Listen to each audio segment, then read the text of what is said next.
which immediately sort of puts Jonathan's relationship with David in a sexual context, because how is that the point of comparison? We can read that that's a platonic love, an honorable love between two men in whose relationship there is no sex.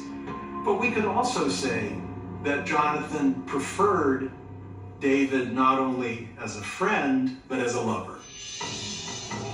Does the Bible really include a story about a same-sex relationship? And if so, was it meant to be considered sinful? The story isn't condemning either David or Jonathan for their relationship. And while it never explicitly says that they have a sexual relationship, the language and the imagery is sexual. Amongst the ancients, there was activity that was considered same-sex activity, but no person was identified as homosexual.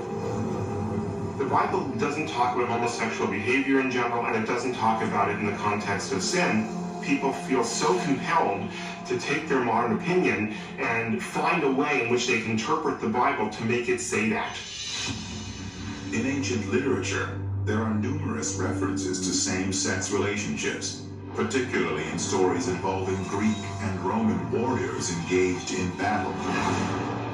The notion of homosexuality was not new, nor was it as frowned upon or condemned as it became in later years. Nevertheless, the one thing homosexuality could not produce was biological offspring.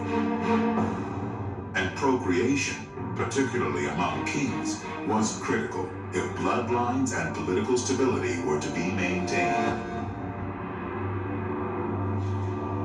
According to the second book of Samuel, David eventually becomes the king of the Israelites, and later begins a passionate and highly scandalous affair with a woman named Bathsheba, the wife of Uriah, one of his soldiers.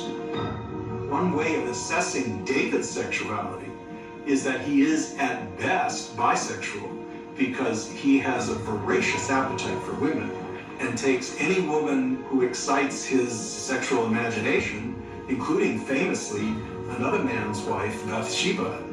David wants to persuade Uriah that perhaps he's the father of Bathsheba's unborn child, so he needs to get Uriah to have sex with Bathsheba.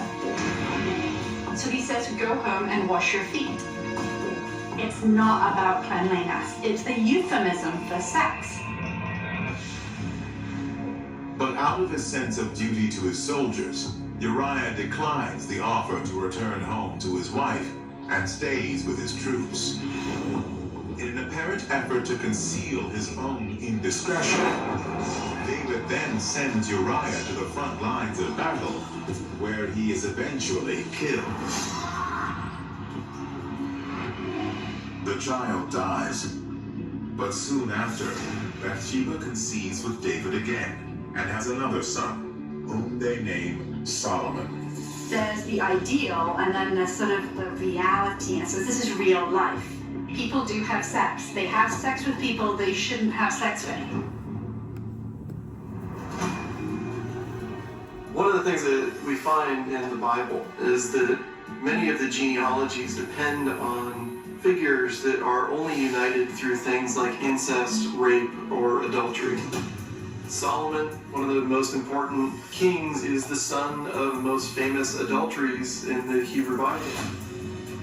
According to biblical scholars, this adulterous relationship was ultimately considered acceptable, since it resulted in the birth of a king. In this case, Solomon. Once again, it appears God's command to procreate supersedes all other conventional notions of morality. Perhaps significantly, the name of Solomon himself would be linked to what is widely regarded as the most sensual book in the Old Testament, the Song of Songs, also known as the Song of Solomon. Attributed to Solomon, it is believed by scholars to have been written between the 8th and 4th centuries BC, and it is easily the most provocative book in the Hebrew Bible. It's pretty clear that it's an erotic poem. It's a poem that celebrates sexual desire. Early receivers of the Song of Songs debated whether or not it was a holy book. And one of the reasons they debated about it was because it has this different character of erotic poetry. Poetry about the love between a man and a woman. First of all, the man and the woman in this book are not actually married. They're actually not engaged. They're not even dating. They're doing what the teenagers nowadays would call hooking up. There's no question that the Song of Songs is a very sensuous and erotic text. Chapter 5, that my lover knocked on the door, my lover came into me, and so on. The Hebrews saw sexuality, eroticism, as sacred and as a God-given gift, and something to be explored, enjoyed, relished, and to write hymns about. People today who think that the Bible must teach that sex is bad and sexual desire is naughty can't believe that this book made it in. But from the perspective of the rabbis and the Christians, they thought this book was fantastic because they're reading it allegorically. The Song of Songs is a way of making that connection between God and human beings as powerful as possible. Because as human beings, the most palpable and powerful expression of love is the mingling of human bodies. But as much as the Old Testament is filled with stories about sexual desire, the New Testament promotes a strict set of moral values. In it, sexual intimacy is only acceptable within marriage, and only when it serves the purpose of having children. Sex simply for pleasure is strictly forbidden. Medieval Christians are willing to imagine sexual desire as a kind of fruitful way to think about how much we love God. Homosexuality, adultery, eroticism. Is it really possible that so many so-called sinful acts are not only depicted, but tacitly accepted in the pages of the Old Testament? And perhaps none so vividly or so erotically charged as those depicted in the book of Genesis.